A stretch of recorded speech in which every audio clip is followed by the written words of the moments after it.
Menikö niinku pitikin? Vai tuliko jotain yllättävää? Ei nyt mitään hirveästi. Niin mä vähän ajattelin, että eiköhän se aika lailla oma itsensä ollut. Noin yleisaikutelmana taas kerran, niin tää testi ei sinänsä kauhean hyvin noissa Spanille sovi, että vaikka se varmaan on kaikin puolin käyttöönsä ja arkipäivään loistava yksilö, niin sitä kauhean pisteitä saa silti. Mun mielestä silti sopii se testi. No okei. Ei siinä mitään. Kyllä siinä on kiva verrattua sieltä jakonoista. Kyllä varmasti joo, että niinku just toi toimintakyky ja hermot, niin on varmaan rotu kuin rotu, niin on semmosia juttuja, mitkä on aika olennaisia. Se, että jos häntä heiluu testin jälkeenkin, niin se on... No se on joo, iso plussa tietysti ja kyllähän se toteutuu kyllä ihan hyvin. Ja kaiken kaikkiaankin ei mitenkään voi sanoa, että huonosti olisi mennyt, mutta se, että toimintakyvystä 1A kohtuullinen, että sanotaanko niin, että kelkkahan meni, eihän siinä mitään, senhän se suoritti ihan loistavasti. Pimeässä olisi tarvinnut vähän enemmän pystyä vääntämään itsestään esiin, että olisi kehdattu nostaa tuonne kakkoseen. Kun kuitenkin nuo tappeluosuudet menee tollaan, että niin haetaan sitä tasasta toimintakykyä. Että itse asiassa sinänsähän se niin seinälläkin kyllä säilytti kohtuu hyvin ryhtinsä. Suunnan kanssa vähän oli niin ja näin, mutta näki selvästi silmistä, että eihän nyt kukaan voi olla Spanielille paha. ja hiukan sitä samaa oli tietysti nähtävissä tuossa puolustushyökkäyksessäkin, mutta arvosanojen valossa terävyys +1 koira, joka ei osata lainkaan terävyyttä, se ei lähde itseään puolustamaan, mutta sinua sen ihan pikkusen puolustaa puolustus on ollut +1 pieni.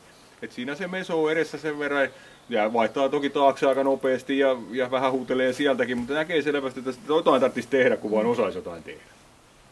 Taisteluhalu -1 pieni, että se on siinä ja tässä, että ei nostettu sitä tuonne kohtuullisen pieneen, mutta se, että se vaatii niin kovin pitkään sitä lämmittelyä, että sä saat sitten itses kanssa vetää sen. Ja toisaalta kun ajatellaan sitä, että siinä ei pidättyvyyttä, että se jarruttaa sitä taistelua muun kanssa, niin että se on niin kuin enemmän se, mitä siitä löytyy, niin on just tosiaan sitä leikkiä, että se kyllä mielellään peuhaa ja ajaa takaa ja on hyvässä hengessä mukana, mutta sitten kun pitäisi vähän ottaa niin kuin ihan mittaa miehestä tai koirasta, niin ei sitä sieltä oikein irti saa.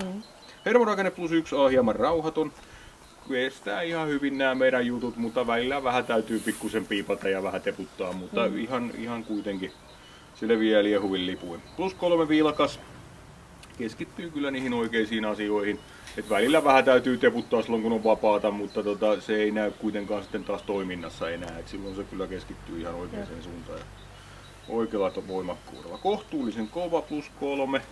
Vähän siinä on semmoista, sanotaan, että tuolla pimeässä se varsinaisesti testattiin, että se kentällähän se meni ihan hyvin.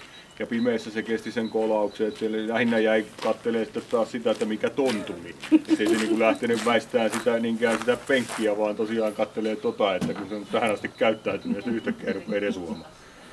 Mutta tosiaan sillä se kohtuullisen kova. Hyvän tahtoinen luokset päästään avoin, se puoli on kovin hyvin kunnossa, myöskin laukaus varma ja pisteitä sillä saa 156 kappaletta. Kiitos. Aivan.